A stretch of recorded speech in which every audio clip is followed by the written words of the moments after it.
আমাদের এখানে রানীরবাজার যে আমাদের মিউনিসিপ্যাল কাউন্সিল আছে সেখানে 13টা সিট আছে। তো একযোগে আমরা 13 জনেরই মনোনয়নপত্র জমা দিয়েছি এসডিএম এর কাছে এবং একটা খুব সুন্দর সুসজ্জিত সুশৃঙ্খল একটা মিছিলের মাধ্যমে আমরা এখানে সেটা জমা দিয়েছি। এটা লক্ষণীয় যে আমরা শৃঙ্খলাবদ্ধ দল, সেটা আজকে এখানে আমাদের যে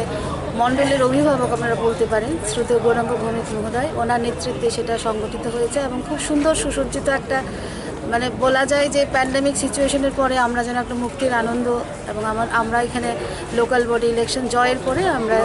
সুন্দরভাবে সরকার পরিচালনা হবে এবং লোকাল বডির তাতে একটা সংগঠন মজবুতি